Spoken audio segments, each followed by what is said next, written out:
नमस्कार दोस्तों, welcome back to our YouTube channel the Ultimate Spark. इस वीडियो में हम शुरू कर रहे हैं इंडियन पॉलिटी की एम लक्ष्मीकांत बुक का new chapter number 4, preamble of the constitution, यानी कि भारतीय संविधान की प्रस्तावना। तो एम लक्ष्मीकांत बुक के चैप्टर में से हमने ये नोट्स बना दिए हैं, इसको आप कॉपी कर लें। अलग से आपको नोट्स बनाने की जरूरत नहीं पड़ेगी। इस प्रकार नोट्स बना करके समझाने का हमारा पर्पस यही है कि कोई पॉइंट छूट ना जाए और इजीली आप नोट्स को कॉपी करके इजीली पढ़ सकें, और चाहें तो एम लक्ष्मीकांत बुक का चैप्टर भी पढ़ लें, इससे रिवीजन हो जाएगी। नहीं भी पढ़ेंगे तो भी काम चलता है, ठीक है। तो शुरू करते हैं। प्रीएम्बल यानी कि प्रस्तावना, यानी कि इंट्रोडक्शन ऑफ द कॉन्स्टिट्यूशन, ठीक है। तो सबसे पहले अमेरिका ने अपने अमेरिकन कॉन्स्टिट्यूशन में प्रीएम्बल को शामिल किया था पूरे वर्ल्ड के अंदर। उसके बाद से ये प्रथा चलती आ रही है, एक कल्चर चलता आ रहा है कि लगभग सभी कंट्रीज अपने कॉन्स्टिट्यूशन से पहले प्रीएम्बल को भी शामिल करते हैं, इंक्लूडिंग इंडिया। तो American constitution first to begin with preamble, ठीक है। Many countries followed this practice including India. Indian constitution में भी हमने प्रीएम्बल को शामिल किया हुआ है।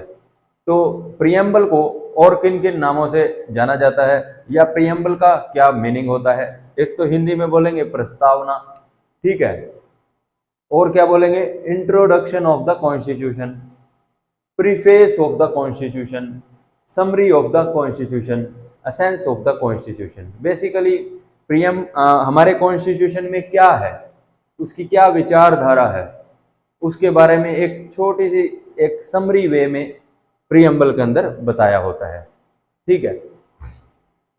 N.A. Palkhivala, an eminent jurist and constitutional expert, ठीक है, एक विद्वान, संवैधानिक विद्वान, उन्होंने प्रीएम्बल को संज्ञा दी है किस चीज की?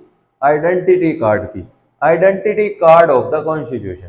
कि ये जो प्रीएम्बल है ये एक प्रकार का आइडेंटिटी कार्ड है, किसका? कॉन्स्टिट्यूशन का, identity card of the constitution, ठीक है।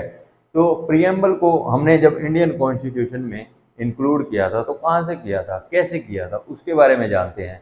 तो ये जो प्रीएम्बल है ये बेस्ड ऑन ऑब्जेक्टिव्स रिजोल्यूशन, ठीक है, उस पर बेस्ड है। तो ये इसको ड्राफ्ट किया था पंडित जवाहरलाल नेहरू ने, drafted and moved by Pandit Nehru, ठीक है। तो ड्राफ्ट इसको तैयार किसने किया था? पंडित जवाहरलाल नेहरू ने, और मूव किया था इसे कॉन्स्टिट्यूएंट असेंबली के अंदर। देन कॉन्स्टिट्यूएंट असेंबली ने इसको अडॉप्ट कर लिया था, अडॉप्टेड बाय कॉन्स्टिट्यूएंट असेंबली। कब किया था? 22 जनवरी 1947 को। देश कब आजाद हुआ? 15 अगस्त 1947, यानी कि आजादी से पहले ही 22 जनवरी 1947 को कॉन्स्टिट्यूएंट असेंबली ने अडॉप्ट कर लिया था प्रीएम्बल को, ऑब्जेक्टिव रिजोल्यूशन को। तो आजादी से पहले ही हमारे पास प्रीएम्बल था, ठीक है। प्रीएम्बल के अंदर एक बार अमेंडमेंट भी हो चुकी है। कब हुई? 1976 में हुई। कैसे? By 42nd constitutional amendment act 1976। 42nd constitutional amendment act 1976 के द्वारा प्रीएम्बल के अंदर अमेंडमेंट लाई गई, संशोधन लाया गया, जिसके द्वारा हमने ऐड किए 3 new words, added 3 new words, socialist, secular and integrity. Amendment संशोधन लाने के बाद हमने इन 3 शब्दों को प्रीएम्बल के अंदर जोड़ा। तो अब समझेंगे कि बेसिकली प्रीएम्बल क्या होता है, उसकी क्या लैंग्वेज है, वर्ड्स हैं, लाइन क्या है, कहना क्या चाहता है, ठीक है। तो ये देखिए टेक्स्ट है, ये टेक्स्ट ऑफ द प्रीएम्बल, ये प्रीएम्बल है, यहां से लेके यहां तक का ये जो लाइंस हैं यही प्रीएम्बल है, ठीक है। तो इसको मैं रीड करता हूं, ठीक है।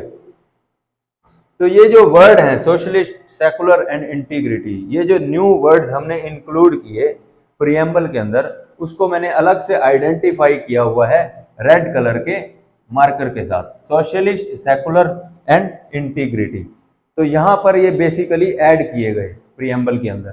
तो we the people of India having solemnly resolved to constitute India into a sovereign, socialist, secular, democratic republic, and to secure to all its citizens justice, liberty, equality, fraternity। कैसा justice? Social justice, economic justice, political justice. ठीक है। Liberty कैसी? Liberty of thought, liberty of expression, liberty of belief, faith and worship.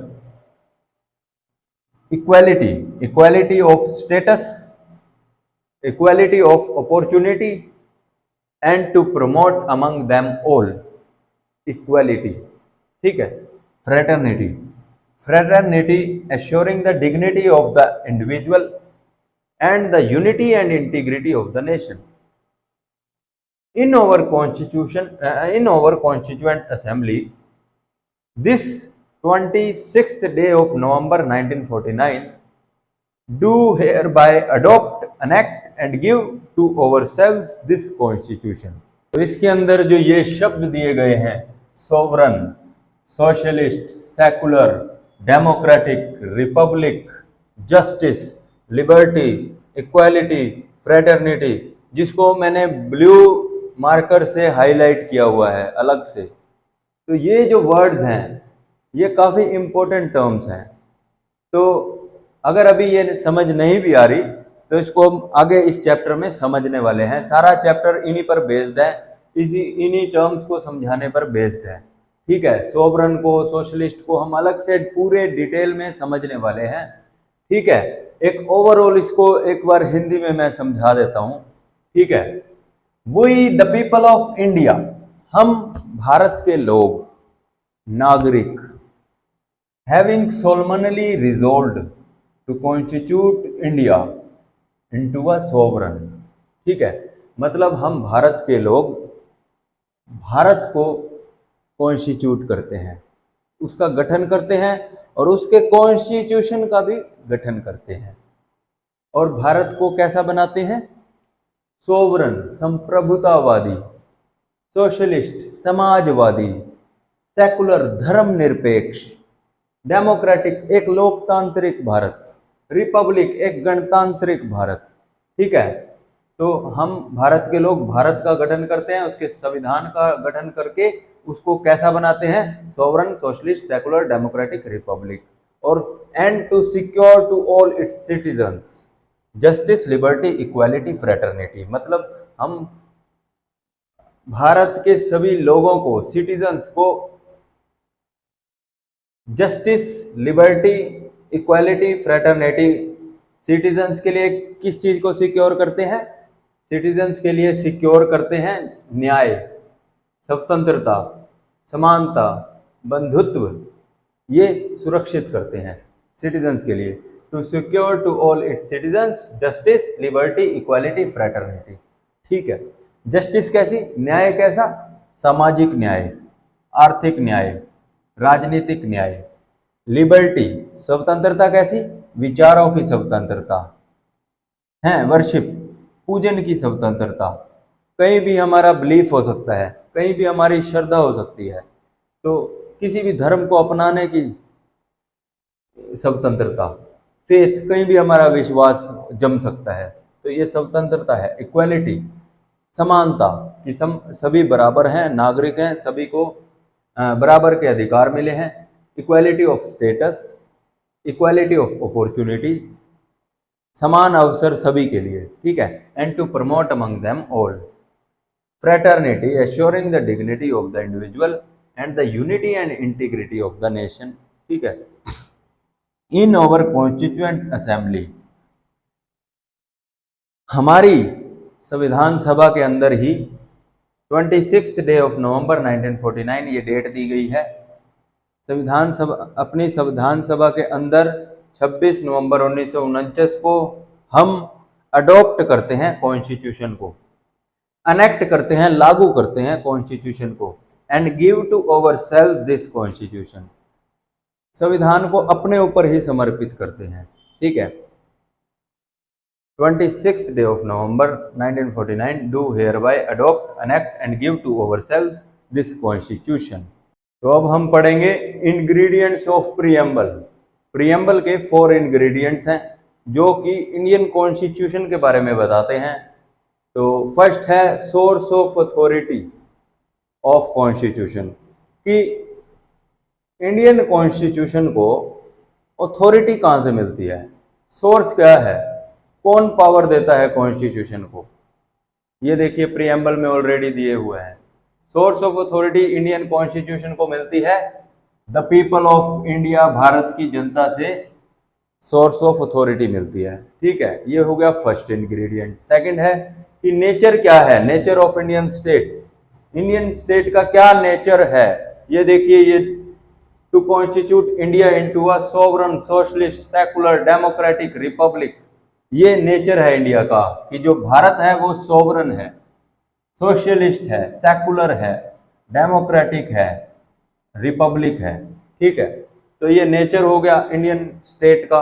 Then objective क्या है, aim क्या है constitution का, aim of constitution, objective of constitution, aim है to secure to all its citizens justice, liberty, equality, fraternity. तो ये aim है Indian constitution का। Then date of adoption of constitution, कि कब अडॉप्ट किया गया कॉन्स्टिट्यूशन का, ये देखिए डेट लिखी हुई है 26th day of November 1949 do hereby adopt. Adopt कब किया गया, 26th day of November 1949, date of adoption of constitution. तो देखिए प्रीएम्बल के अंदर इंडियन कॉन्स्टिट्यूशन से रिलेटेड ये 4 बातों का जिक्र किया गया है। ये 4 इंग्रेडिएंट्स हैं प्रीएम्बल के, source of authority, nature of Indian state, objective of constitution, then date of adoption of constitution 26th day of November 1949। तो अब हम जानेंगे प्रीएम्बल की जो मेन इंपॉर्टेंट कीवर्ड्स हैं उनको जानेंगे, जैसे sovereign, socialist, secular, democratic, Republic, justice, liberty, equality, fraternity, जिन्हें हमने अभी अभी प्रीएम्बल के अंदर सुना है। तो इसको अब हम पूरे डिटेल में जानेंगे क्योंकि एक एक वर्ड का बहुत बड़ा मीनिंग है। ठीक है, तो इन टर्म्स को हम डिटेल में जानेंगे। जैसे सोवरन, सोवरन यानी संप्रभुतावादी, India is a sovereign state, India एक संप्रभुतावादी राष्ट्र है। क्या मतलब हुआ, India neither a dependency nor a dominion of any other nation, India जो है, भारत जो है, किसी और देश की जागीर नहीं है, किसी पर डिपेंड नहीं है।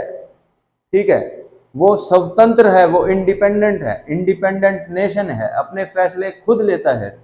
ठीक है, no authority above it, India के ऊपर उससे बढ़कर कोई अथॉरिटी नहीं है जो उसको उस पर दबाव डाले और उसके डिसीजन वो अथॉरिटी ले, ऐसी कोई अथॉरिटी नहीं है।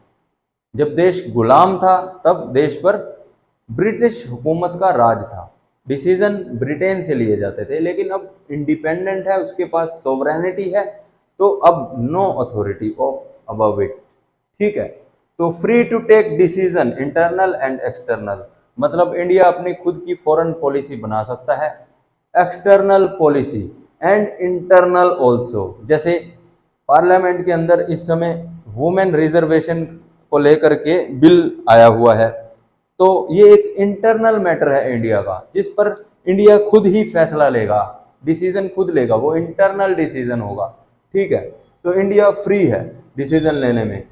इंडिया ने इस समय बहुत इंटरनेशनल कंपनीज ऑर्गेनाइजेशंस की मेंबरशिप ली हुई है, जैसे यूनाइटेड नेशन ऑर्गेनाइजेशन की मेंबरशिप ली हुई है, कॉमनवेल्थ ऑफ नेशंस की मेंबरशिप ली हुई है, ब्रिक्स रीजनल ऑर्गेनाइजेशन है उसकी मेंबरशिप ली हुई है, सार्क की मेंबरशिप ली हुई है, एससीओ का मेंबर है, इसके अलावा G20 का मेंबर है, और भी कई ऑर्गेनाइजेशंस हैं जिसकी मेंबरशिप इंडिया ने ली हुई है। लेकिन इन मेंबरशिप लेने से इंडिया की सोवरेनिटी पर कोई असर नहीं पड़ता। ये ऑर्गेनाइजेशंस की मेंबरशिप लेना इसलिए ज़रूरी होता है ताकि एक इंटरनेशनल एरिना में, इंटरनेशनल लेवल पर एक पीसफुल, एक शांति का माहौल बना रहे। ठीक है, तो not effect India sovereignty by taking membership of Commonwealth of Nations or other organizations like United Nations organization. Being a sovereign state, India can acquire foreign territory or cede a part of its territory in favor of a foreign state. एक संप्रभुतावादी राष्ट्र होने के नाते India अपनी खुद की territory को किसी और कंट्री को सौंप सकता है, दे सकता है, एज अ गिफ्ट भी दे सकता है अपनी ज़मीन को, अपनी टेरिटरी को, किसी भी पार्ट को।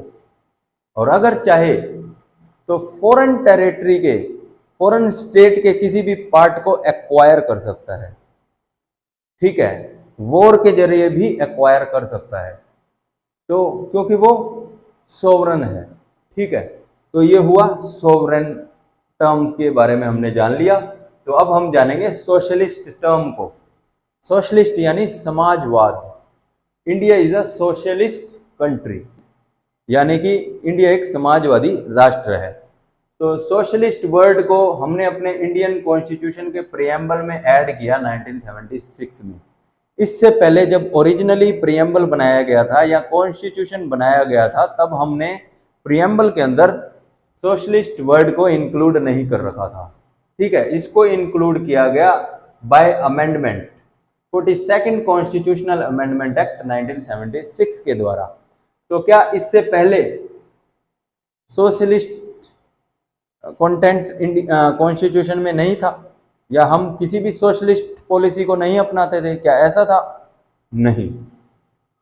Before this term constitution had a socialist content in the form of DPSP, directive principle of state policy के अंदर ऐसी बहुत सारी प्रिंसिपल्स इंक्लूड हैं, पॉलिसीज इंक्लूड हैं जो कि सोशलिज्म पर बेस्ड हैं।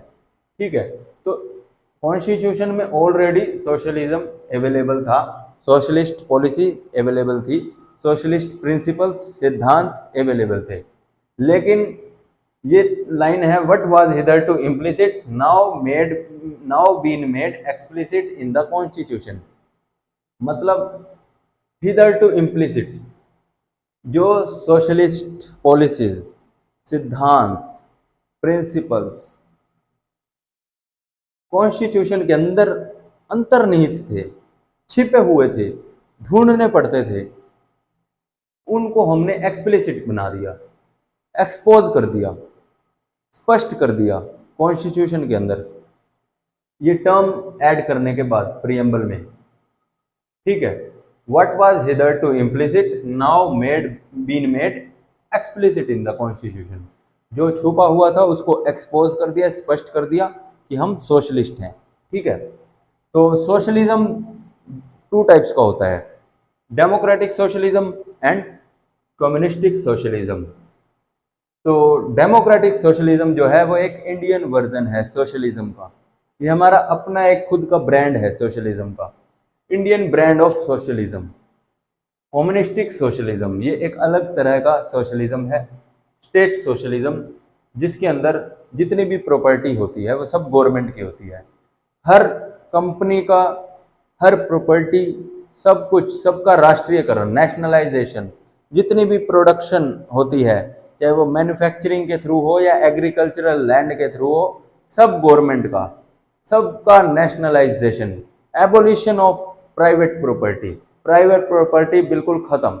तो nationalisation of all means of production and distribution. ठीक है, सबका राष्ट्रीयकरण, abolition of private property, private property बिल्कुल खत्म, जितनी भी प्रॉपर्टी होगी गवर्नमेंट की होगी, पब्लिक प्रॉपर्टी। ठीक है, लेकिन इंडिया का जो सोशलिज्म है, डेमोक्रेटिक सोशलिज्म, इसमें ऐसा नहीं है। यहाँ private property and public property, private sector and public sector दोनों एक साथ को एग्जिस्ट करते हैं।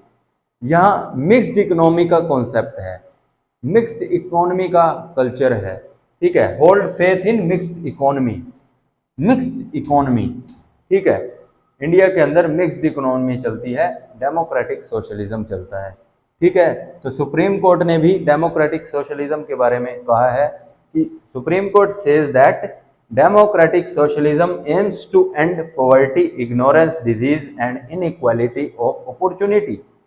मतलब डेमोक्रेटिक सोशलिज्म का जो मकसद है, एम है, पर्पस है, वो है टू एंड पॉवर्टी, गरीबी को खत्म करना, टू एंड इग्नोरेंस, अज्ञानता को खत्म करना, to end disease, disease free बनाना इंडिया को, इंडियन सिटीजन्स को, to end inequality of opportunity,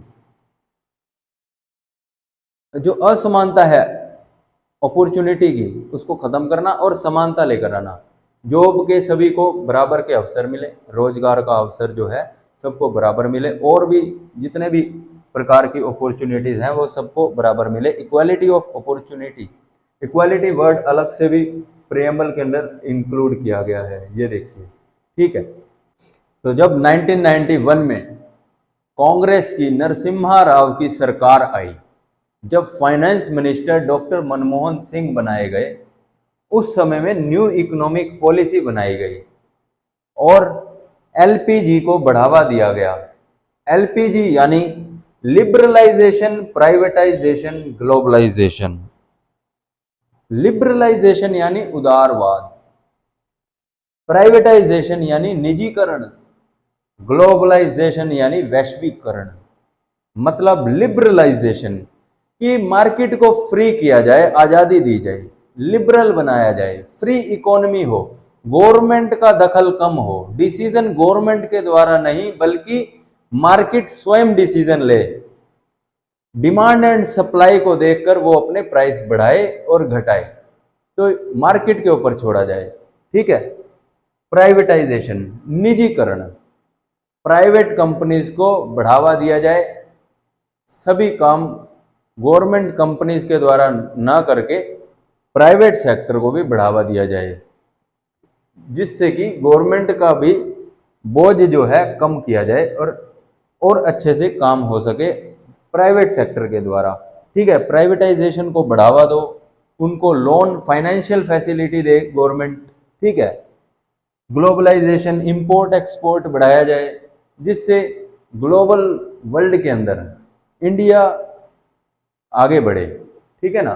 तो एलपीजी, लिबरलाइजेशन, प्राइवेटाइजेशन, ग्लोबलाइजेशन, जो कि एक कैपिटलिज्म का कॉन्सेप्ट है, ठीक है। सोशलिज्म एंड कैपिटलिज्म दोनों अपोजिट हैं, एंटी हैं। क्यों? जहां capitalism, privatisation, liberalisation private sector की बात करता है, प्राइवेट प्रॉपर्टी की बात करता है, वहीं सोशलिज्म पब्लिक प्रॉपर्टी की बात करता है, स्टेट प्रॉपर्टी की बात करता है, सब कुछ नेशनलाइजेशन, राष्ट्रीयकरण, गवर्नमेंट का हो जाए सब कुछ, ठीक है। एबोल्यूशन ऑफ प्राइवेट प्रॉपर्टी, यहां सोशलिज्म प्राइवेट प्रॉपर्टी को खत्म करने की बात करता है, तो capitalisation, liberalisation, privatisation, globalisation private property को बढ़ावा देने की बात करता है। तो जब न्यू इकोनॉमिक पॉलिसी 1991 के द्वारा एलपीजी को बढ़ावा दिया गया इंडिया के अंदर, जिससे कि इंडिया के अंदर जो सोशलिज्म है, डेमोक्रेटिक सोशलिज्म, इसमें गिरावट देखने को मिली, ठीक है। ये डिक्रीज का साइन है, देखिए